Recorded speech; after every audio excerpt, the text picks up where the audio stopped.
আমরা সমালোচনা যদি করি তাতে কি আপনাদের পেট ভরবে? আমাদের এই ফ্যামিলি কার্ড নিয়ে, আমাদের এই কৃষক কার্ড নিয়ে অন্য অন্য দল অনেক সমালোচনা করছে, শুনেছি আমি। এরা যা কয় কিচ্ছু যায় আসে না, আমাদের কিচ্ছু যায় আসে না।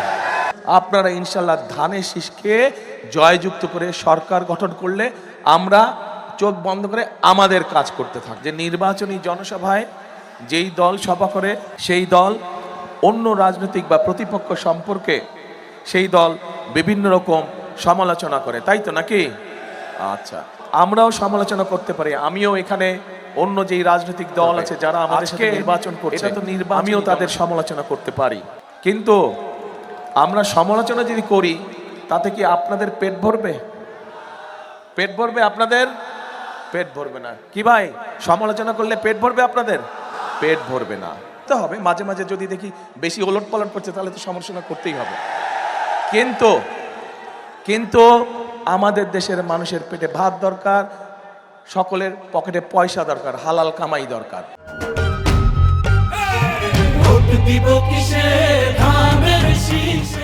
তাই না? চিকিৎসা দরকার, শিক্ষা দরকার, বিদেশ বা দেশে হোক কর্মসংস্থানের দরকার। কাজেই এইগুলো হচ্ছে আমাদের পরিকল্পনা। আমরা ভাই রাজনীতি করি, আমরা স্লোগান দেই যে আমাদের রাজনীতির মূল শক্তি হচ্ছে, উৎস হচ্ছে জনগণ। জনগণকে আমরা সবসময় আমাদের পাশে রাখতে চাই।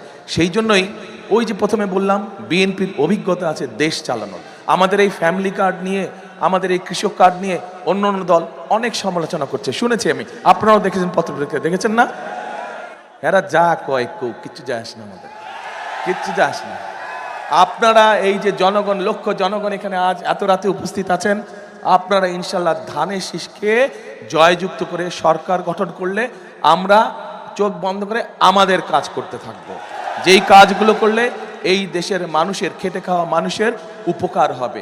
এই দেশের খেটে খাওয়া মানুষ কিছুটা হলেও ভালো থাকতে পারবে।